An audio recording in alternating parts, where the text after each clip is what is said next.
நான் இது பரசுராமர் உபயோகிக்கவில்லை. அதனால் எதிரில் அனாயாசம் நிகிரகிக்க முடியும். ராவண வதத்துக்கு ராமன் இதை உபயோகப்படுத்தினா ரொம்ப சௌகரியமாக இருக்கும்னு. ஏன்னா பதவியில் ஈடுபாடு உள்ளவாளுக்கு எதை எங்கே கொண்டு போய் சேர்த்தா தனக்கு பின்னாடி உதவியாக இருக்குங்கிறது ரொம்ப அழகாக கணக்கு பண்ணுவாளவா. அதனால் இதை வச்சுன்னு ராமன் யுத்தம் பண்ணினான்னா சத்ருவை நிகிரகிக்கிறது ரொம்ப சௌகரியமாக இருக்கும்னு தோணித்து இந்திரனுக்கு. அதனால் என்ன பண்ணான், அகஸ்தியர்கிட்ட கொண்டு அதை கொடுத்தான். எப்படி இருந்தாலும் ராமன் உங்களை தரிசனம் பண்ண வருவன். ஏன்னா அகஸ்தியாச்சாரியால் எல்லா ரிஷிகளுக்கும் மேல்பட்டு வரவார், உங்களை தரிசனம் பண்ண வருவன். அப்போ நீங்கள் ஆசீர்வாதம் பண்ணி கொடுக்கணும்னு அகஸ்தியாச்சாரியிட்ட கொடுத்தாள். அந்த அகஸ்தியாச்சாரியால் அதை ராமன் கிட்ட ஆசீர்வாதம் பண்ணி கொடுத்தாள். அது அப்படியே ஒரு சுற்றி திரும்பி ராமன் கட்டியே வந்து சேர்ந்தது பரசுராமர் கையில் இருந்த அந்த வில்லு. அதை வச்சிருந்தான். பின்னாடி ராமனே சொல்லியிருக்கான், பரசுராமர் உபயோகப்படுத்த வில்லு இதுன்னு. பின்னாடி ராவணன் நிகிரகிச்சாள்னு சரித்திரம். பஞ்சவடியில் வந்து தங்கிறதுக்குன்னு வந்தால் அங்கே ஜட்டாயு தூங்கிட்டு இருந்தான். இளங்கொரடை விட்டுன்னு இப்படி தூங்கிட்டு இருந்தான். இவாள்லாம் வரதை பார்த்த உடனே நீங்கள்லாம் யார் என்னன்னு கேட்டாள். நம்ம மாதிரி உள்ளா இருந்தால் அந்த தெரிந்த பட்சிக்கு போய் சொல்லிட்டு பாருன்னு, நான் யாராக இருந்தால் உனக்கு என்ன அப்படிம்போ நம்ம மாதிரி உள்ளவாளாக இருந்தால் ராமன் அப்படி சொல்லுவான். தசரத புத்திரால் லட்சணால் ராமன் சீதை பேர சொல்லி சொன்னாள். தசரத புத்திரால் சொன்ன உடனே பூரிச்சு போயிட்டான் ஜட்டாயு. அப்படியா, தசரதன் எனக்கு ரொம்ப செய்தன். இந்த இடத்துல ஸ்ரீகளை வச்சுன்னு தங்கிறதுங்கிறது ரொம்ப ஆபத்தான ஒரு விஷயம். ஆனாலும் நான் இருக்கேன், ரட்சித்து கொடுக்குறேன் கொஞ்சம் அப்படின்னு சொல்லி இப்படி பேசிட்டு இருந்தாள். அப்பாவுக்கு வேண்டிவரும் தெரிஞ்ச உடனே இன்னும் கொஞ்சம் பிரியம் ஏற்பட்டது ராமனுக்கு. அதனால் இன்னும் கொஞ்சம் அதிகமாகவே பேசிட்டு இருந்தான் ஜட்டாயுவிட்ட. பேசிட்டு திரும்பி பார்த்தா லட்சுமணனை காணும். லட்சுமணான்னு கூப்பிட்டாலும் இங்கேயோ போன லட்சுமணன் ஓடி வந்தான். லட்சுமணான்னாள், இந்த இடத்த பார்க்குற போது இங்கேயே தங்கி விடலாமல் தோன்றதுனா எனக்கு மனசுக்கு பிடிச்சிருது. அதனால் குடிசை போட வேண்டிய சாமான்கள்லாம் கொண்டு வா, அதுக்கு வேண்டியதெல்லாம் எடுத்துன்னு வான்னாள். லட்சுமணன் சொன்னான், கொண்டு இறக்கியாச்சே வந்து பாருங்கன்னு சொன்னான். கொண்டு இறக்கியாச்சு. நீங்கள் ஜட்டாயுகிட்ட பேசிட்டு இருக்கிறத பார்த்த உடனே உங்கள் மனசு இங்கே ஈடுபட்டு நான் புரிஞ்சுக்கிட்டேன். அதனால தான் இங்கே தான் தங்குவேன் நான் தீர்மானம் பண்ணிவிட்டேன். எல்லா சாமானும் கொண்டு இறக்கியாச்சு. நானாம் லட்சுமணன் கொண்டு இறக்கி அந்த சாமான்களை பார்த்து முன்யோதியை பார்த்த உடனே பிரபு ராமன் என்ன பண்ணான்னாள், லட்சுமணனை இறக்கி கட்டின்னு ஒரு ஸ்லோகம் சொன்னாலாம். லட்சுமணான்னாள், எல்லாரும் என்னை பார்க்குறவாள்லாம் என்ன சொல்கிறாள் தெரியுமா, என்ன அப்பா இல்லாத பிள்ளை அப்பா இல்லாத பிள்ளைங்கிறாடா. நான் அப்பா இல்லாத பிள்ளை இல்லை, அப்பா உன்னூருவில் எனக்கு இருக்காடா. பாவக்கேன ரதக்கேன தர்மக்கேன ச லக்ஷ்மணா त्वया पुत्रेण धर्मात्मा न संवृत्तः पिता मम. உன்னூருவில் இருக்காள். என் அப்பா இருந்தா எப்படி என் எண்ணத்தை முன்னுக்கு முன்னா தெரிஞ்சு எல்லாம் பண்ணி வைப்போம், அது மாதிரி என் எண்ணத்தை முன்னுக்கு முன்னா தெரிஞ்சு நீ பண்ணி வைக்கிறியே. எனக்கு அப்பா உன்னூருவில் இருக்காடா. அப்பா இல்லாத பிள்ளை ஒருத்தன் உண்டுன்னா நீ தான் அப்பா இல்லாத பிள்ளையா போயிட்டு சொன்னார். சுவாமி யுத்தத்தை சேர்த்து 3 வருஷ காலம் கோதாவரி தீரம். பகவான் ராமாவதாரத்தில் ஆரண்ய காண்டத்தில் ரசித்த இடம் 2.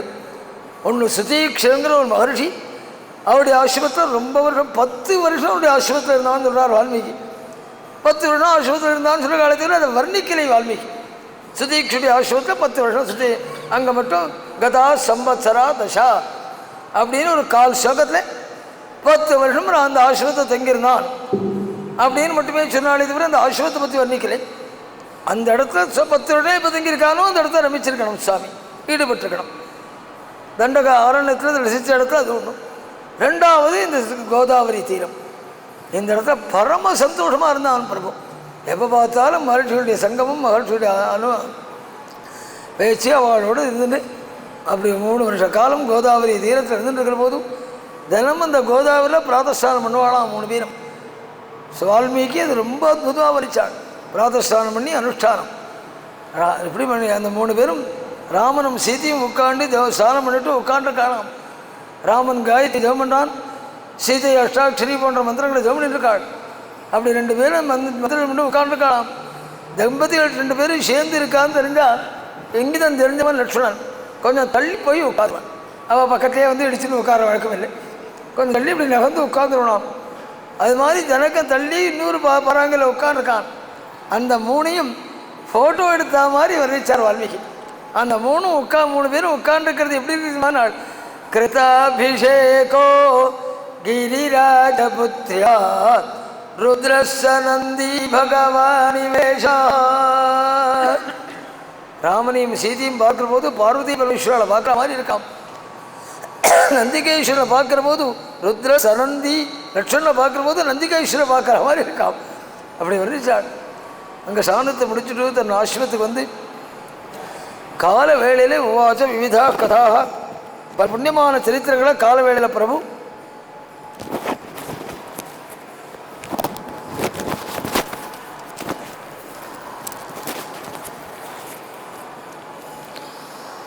பல புண்ணியமான சரித்திரங்களை கால வேளையில் குழந்தைகளுக்கு சொல்லிட்டு இருப்பாளாம்.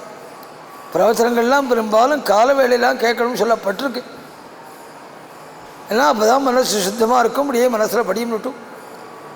ஆனால் இந்த காலத்தில் கால வேலை சொன்னால் ஒருத்தர் கேட்குறதுக்கு ராமர் படம் தான் இருக்கும். ஏதோ இந்த விழா நடக்கிறது சந்தோஷப்படுறோம். ஆனால் கால வேளையில் பிரவச்சனங்கள் இந்த நாளில் நடக்கிற வழக்கம். அது அறுபது ஏதோ நடப்புற உபன்யாசம் சொன்னேன்னு நினைக்கிறேன். சாயங்காலத்தில் பஞ்சாப கிருஷ்ணோத்தல் பாஷ்யம் கால வேளையில் 7லேருந்து 9 சொல்லுவார். அது அப்படியே மனசில் படியும். ஒவ்வாச்ச விவிதா கதா, அதுவும் தர்மானுஷ்டானம் பண்ணுறவாள் நிறையா புண்ணிய சரித்திரம் கேட்கணும். அப்படி கேட்குற போது தான் நம்ம தர்மம் நிச்சயமாக க்ஷேமத்தை கொடுக்கும், பகவான் நல்லது கொடுப்பான். அந்த நம்பிக்கை அப்போ தான் உறுதிப்படும். அதனால தான் எந்த எந்த கர்மானுஷ்டானத்தையும் பகவத்குணம் கேளு கேளு கேளுன்னு விதிச்சிருக்கா. நிறையா கேட்க கேட்க தான் நம்ம பண்ணிட்டு இருக்கிற தர்மம் ஒரு நாள் வீணாகாது அப்படிங்கிற நம்பிக்கை ஏற்படும். கால வேளையில் எழுந்துட்டு ஒவ்வொருத்தருக்கும் ஒவ்வொரு நாளைக்கு ஒரு சரித்திரம் சொல்லுவாளாம்.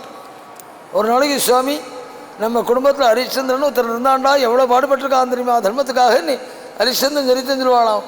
ஒரு நாளைக்கு நலன்னு ஒரு புண்ணிய புருஷன் இருந்தாண்டா அந்த தேசத்தில் நம்ம குடும்பத்தில் வந்து சமயக்காரனாக இருந்தான், சக்கரவர்த்தியாக இருந்தவன் அப்படின்னு அவனுடைய சரித்திரம் சொல்லுவாளாம். அப்படி சொல்லிட்டு இருக்கிற போது தந்தேசம் ராட்சசி காட்சிதி ஆஜகாம எதிர்ச்சயா, அந்த இடத்துக்கு போராத காலம் சூர்பனகை சேர்ந்தாள். அது சேர்ந்தவுடனே அந்த கொடியே இதெல்லாம் பார்த்தாள்.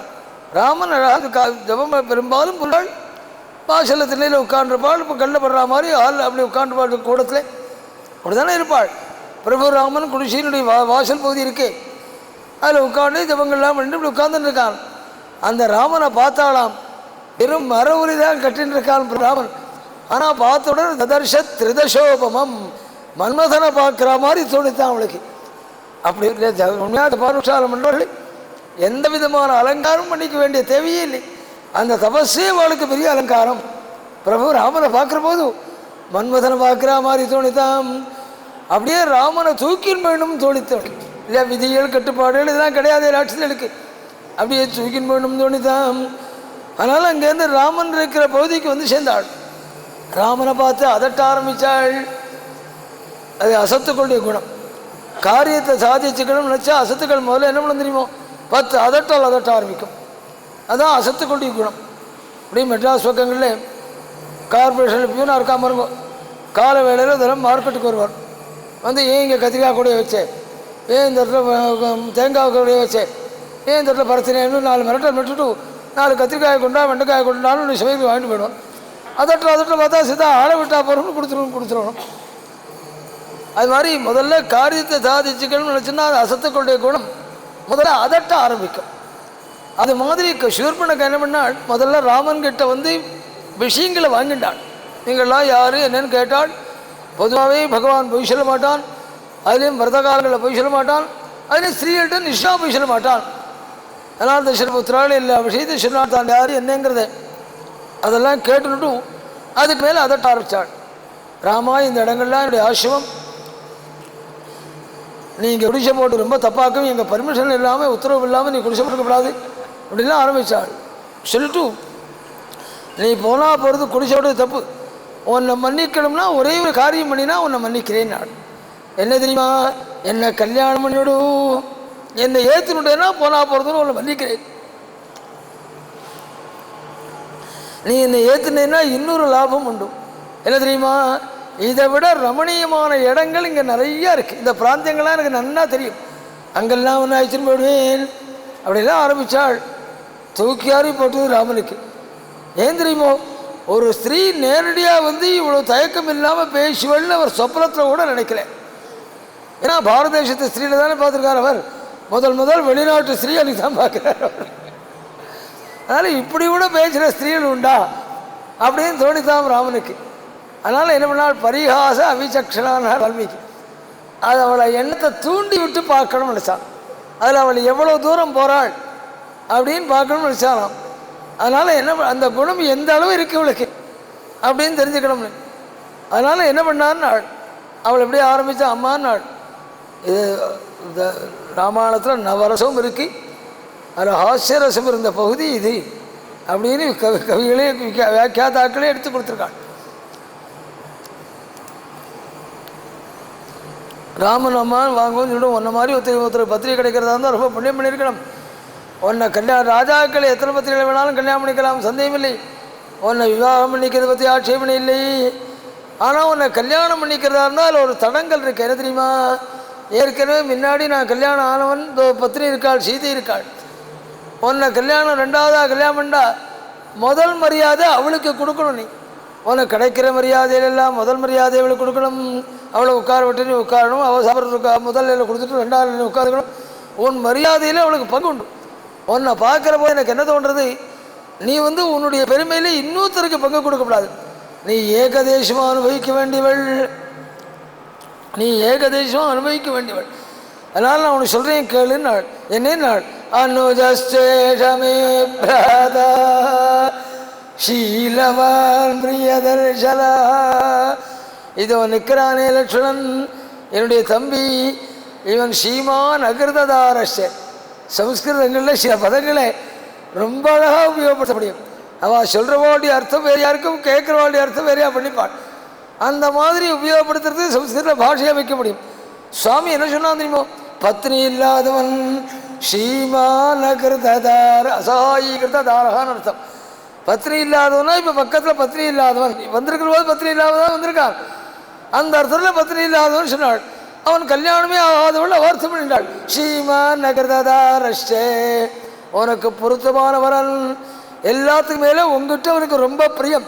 ஏன் தெரியுமா, நீ வந்ததுலேருந்து உன்னை வெச்ச கண் எடுக்காம பார்த்துட்டு இருக்கான் பத்தியா, பிரியதர்ஷனா.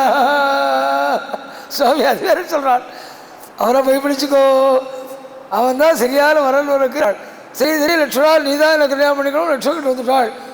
லட்சுமணன் தூக்கி வாரி போட்டுது. ஏன்னா அபிதார விசாசத்தை கிளப்பி விடுற மாதிரி இதை கிளப்பியில் மட்டும் விட்டாலே. ஆனால் ஒன்று நினைச்சுனா லட்சுமணன், இது உலகத்தில் சகஜமான ஒரு விஷயந்தான். தங்கிட்ட ஒரு குறை வந்ததுன்னா உடனே பரத்தியாட்டை தள்ளி விட்டுடுவான். இப்போ நான் கதை சொல்லிட்டு இருக்கேன். யாராவது தீட்சரே திடீர்னு என்னை கூப்பிட்டு, தீட்சரே உங்கள் வேஷ்டியில் தேள் ஓடுறதுன்னு நான், என் வேஷ்டிலையா அப்படின்னு நான் கேட்டு வடுக்கில் உதறணும். என் மேலே வந்தாலே அவர் மேலே வந்தாலே சொல்ல போகிறா சொல்லவா வேலை முதல்ல உதறுவான். தங்கிட்ட இருக்கிற குறைய பரத்தியாட்டை தள்ளி விட்டுருவாளே, அது மாதிரி ராமன் தள்ளி விட்டுடான்னு தீர்மானம் பண்ணினாள். அதனால் என்ன பண்ணா லட்சுமணன், இந்த காரியத்தை நாமும் பண்ணுவோமே நினச்சான். அதே காரியம் நமக்கு பண்ண தெரியாதான்னு இதையும் அவனும் சொன்னான். அம்மா உன்னை மாதிரி ஒருத்தருக்கு பத்திரிகை கிடைக்கணும்னா ரொம்ப புண்ணியம் பண்ணியிருக்கணும். நான் உன்னை கல்யாணம் பண்ணிக்கிறத பற்றி ஆட்சேபனை இல்லை. கல்யாணம் பண்ணிக்கிறது முன்னாடி அந்த புருஷனுக்கு என்ன வேலை, அந்த கம்பெனி நிரந்தரமாக இருக்குமா, அதெல்லாம் தெரிஞ்சுக்கொண்டாமா. திடீர்னு கல்யாணம் பண்ண முடியுமா? அதனால் நான் எந்த வேலையில் வந்திருக்கேன் தெரியுமா, அதுக்கு என்ன அண்ணா அறிமுகப்படுத்தி வைக்கிற போது தம்பின்னு அறிமுகப்படுத்தி வச்சுட்டார். ஆனால் தம்பிங்கிற முறையில் நான் இங்கே வரல. கதம் தாசஸ்யமே தாசி. சில பேர் என்ன பண்ணுவாள், பிள்ளைக்கு ஜாதகம் எடுத்து கொடுக்குற போது அந்த கம்பெனியில் சாதாரண சின்ன கிளர்க்காக இருப்பான். அந்த கம்பெனியில் வந்தால் ஜெனரல் மேனேஜர் சொல்லி ஜாதகம் கொடுத்துருவான். அப்புறம் பார்த்து போக நடக்கிற விவகாரத்தை. அது மாதிரி கல்யாண ஆளுமையில் இல்லை கிரேடு வசதி சொல்லியிருக்கான். நான் வந்திருக்கிறது வேலைக்காரங்கிற முறையில் வந்திருக்கேன். எனக்கு ரொம்ப சிரமமாகத்தான் இருக்கேன் கைங்கரியம்.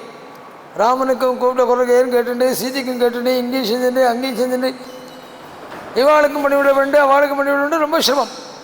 உன்னை கல்யாணம் பண்ணிவிட்டா நாளையிலேருந்து எனக்கு பாரம் குறைச்சல். நான் அண்ணாக்கு கைங்கரியம் பண்ணுற உண்டு இதாக போயிடும். சீதை கூப்பிட்ட குரலுக்கெல்லாம் ஓடி ஓடி கைங்கரியம் பண்ணி எல்லாம் பண்ணுறக்க வேண்டி ஒன்பொருப்பாக போயிடும். ஆனால் உன்னை பார்க்குற போது நீ இன்னூற்றுக்கு கை கட்டுண்டே கைங்கரியம் பண்ணக்கூடாது. உனக்கு 10 பேர் கையை கட்டி நின்று இருக்கணும், கைங்கரியம் பண்ணணும். அதனால் நான் ஒன்று சொல்கிறேன் கேளு, போய் அண்ணாவையே பிடிச்சிக்கோ. ராஜாக்கள் எவ்வளோ கல்யாணம் பண்ண அண்ணாவை சொல்கிறாங்க, போயிடுச்சுக்கோ. அவன் சரின்னு ஒத்துணுட்டான்னா நாளையிலேருந்து உனக்கும் சேர்த்து கைங்கரியம் பண்ணுறேன். கதம் தாசஸ்யமே தாசி பாரியா பவிது. திடீர்னு அங்கே ஓட ஆரம்பித்தாள். எப்படி அப்படிமா 2 இடம் போயிட்டு வந்த உடனே அவளுக்கு என்ன தோணுச்சு, நடுப்புற ஒரு ஸ்திரீ இருக்கிறதாலான என்னை அவமானப்படுத்துகிறேன், அவளை சாப்பிட்றேன் பாருன்னு மேலே விழ வந்தாள். சுவாமி குரூரை ரணாரியை சௌமித்ரே பரிஹாச கதஞ்சனா. ஹாஸ்யமாக பேசுகிறோம் பாருங்க, அதையும் புரிஞ்சுக்கக்கூடிய தகுதி உள்ளவாட்ட தான் பேசணும். சில பேர் ஹாஸ்யத்துக்காக சுவாதீனமாக ஏதாவது சொன்னால் அதை சீரியஸாக எடுத்து சண்டைக்கு வந்துடுவாங்க. சில பேர் ஹாஸ்யத்துக்காக சொல்கிறாளா சீரியஸாக சொல்கிறாளாங்கிற அந்த அந்த பேதம் புரியாது சில பேருக்கு. ஹாஸ்யத்துக்காக சொல்கிற போது அது ஹாஸ்யத்துக்காக மட்டுமே சொல்லி விட்டுடணும். அதை சில பேர் சீரியஸாக எடுத்து சண்டைக்கு வந்துடுவாங்க. குரூர சுபாவம் உள்ளவங்கிட்ட ஹாஸ்யம் பேசப்படாதுடா, பேசினா அப்படி தான் சீரியஸாக எடுத்துன்னு சண்டைக்கு வந்துடுவாங்க. அதை பாரு சீதையிட்ட ஓடுறாள் பாரு அவளை நெக்கிரின்னு சொல்ல மூக்கியும் காதியை நெருக்கி இருந்தான். இங்கேருந்து போய் கரந்தோஷன் சிரசுன்னு ராவனுடைய சகோதராள் அங்கே போய் அரண்டு விழுந்தாள். அவன் என்ன பண்ணான், ராமலட்சுமண பற்றிலாம் நிறையா கேட்டுண்டு பத்னியாக பண்ணிடலாம் தூக்க போனேன். அனாதையான ஸ்திரீயை பண்ணுற மாதிரி பண்ணிவிட்டாள். அப்படியாக்கும் அலற ஆரம்பித்தாள். முதல்ல 14 ராட்சதாள் ஆரம்பித்தான். அவள் சரித்திரத்தை முடித்தான் சுவாமி. 14,000 ராட்சதாளோட கரந்தூஷன் சிரசவாளே வந்தாள். பகவான் ஒண்டியமாக இருந்து 1.5 மணி நேரத்தில் அவ்வளோ பேர் நிகிரகித்தான். அதுலேருந்தா வீரராகவன் அப்படிங்கிற விருதே அதுலேருந்தா கடைசி பிரபு ராமனுக்கு. இன்னும் சொல்ல போனால் ராகவ சப்தமே சேர்க்க வேண்டாம், வீரன் சொன்னாலே ராமன் தான் அர்த்தம். ராகவன்கிற சப்தத்தை சேர்த்து சொல்லணும் கூட அவசியம் இல்லை. வீரன் சொன்னால் அந்த பேர் அந்த அளவுக்கு பெருமை அடைந்தான் சுவாமி. தேர் கிடையாது, சாரதி கிடையாது, ஒண்டிமா நின்று 14,000 ராட்சதால 1.5 மணி முகூர்த்தத்தை அப்படி நிகிரகித்தான். அந்த கரந்தூஷன் சிரசை வதம் பண்ணிவிட்டு வந்த உடனே ஓடி வந்து சீதையை ஆலிங்கனம் பண்ணினாலாம். தந்திருஷ்டா சத்ருஹந்தாரம் மகர்ஷீணாம் சுகாவகம் பபூவ ஹிருஷ்டா வைதேஹி பர்த்தாரம் பரிஷஸ்ஸதே. அது என்ன ஆச்சுன்னா, பூமியினுடைய புத்திரியோன்னு சீதை அதில் பூமியிலானே ஓடுதியெல்லாம் வருது.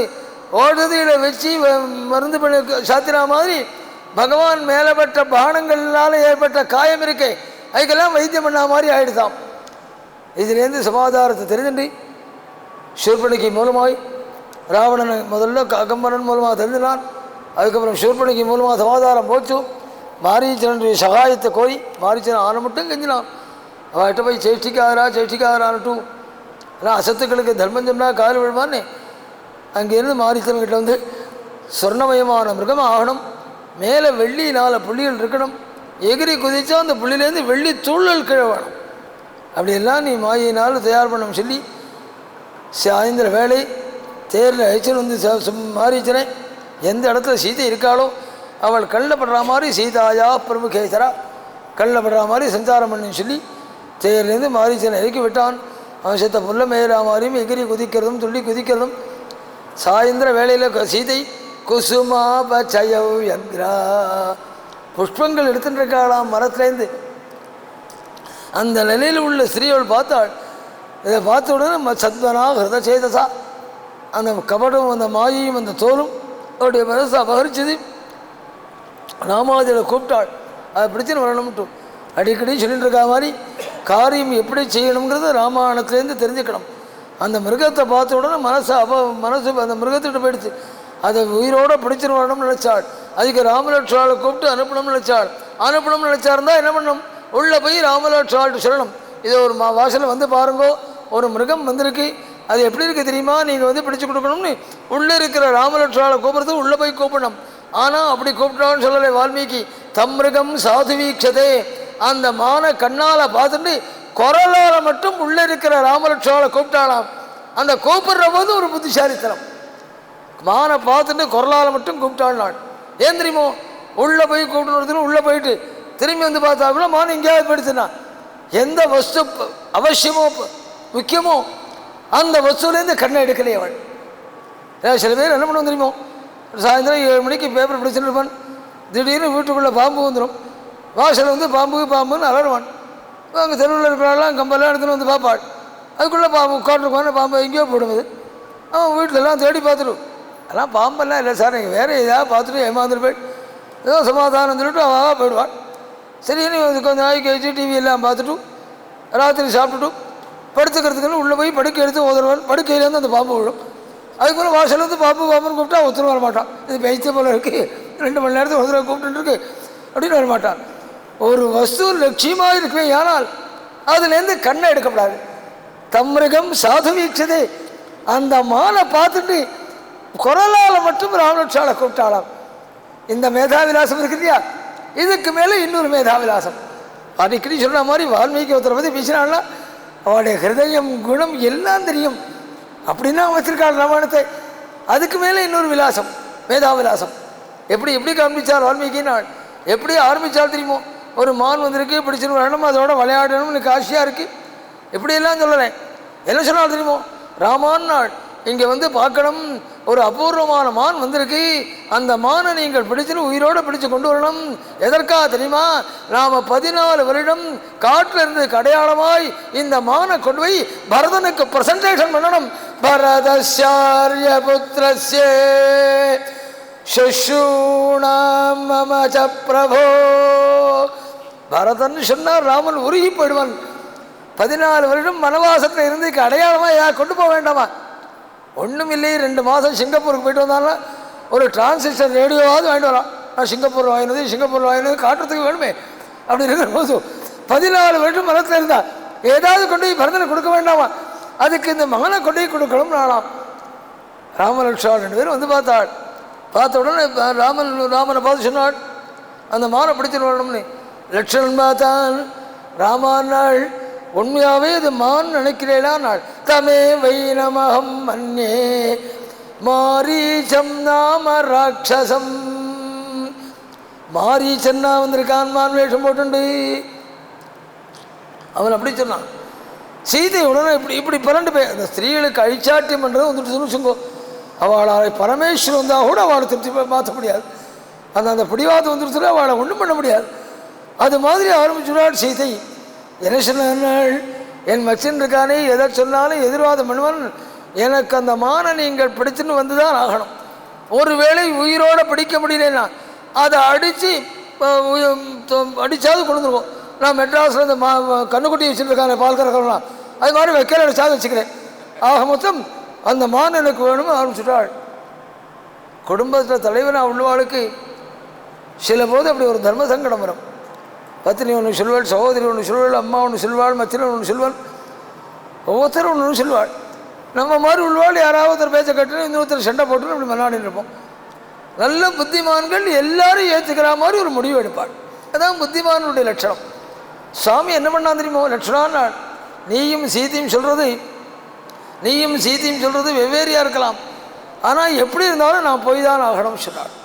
ஏன் தெரியுமா, நீ சொல்கிறபடி மாரீச்சனாக இருந்தது, வதம் பண்ணிட்டு வந்துடுறேன். ஒரு தடவை தொந்தரவு பண்ணான், 2 தடவை தொந்தரவு பண்ணால் கீழே நடுப்புற ஒரு தடவை வந்துட்டு போனான் இருக்கு. 2 தடவை தொந்தரவு பண்ணிவிட்டான், 3ஆம் தடவையும் வந்திருக்கான். வதம் பண்ணிட்டு வந்துடுறேன். மாரீச்சனாக இருந்தால் வதம் பண்ணிட்டு வந்துடுறேன். சீதை சொல்கிறபடி மிருகமாக இருந்தால் பிடிச்சிட்டு வந்துடுறேன். மொத்தம் இப்படி இருந்தாலும் நான் போய் தானே ஆகணும். நீயும் நானும் சீதைகிட்ட இருந்துட்டா 14 லோகம் வந்தாலும் சீதைக்கு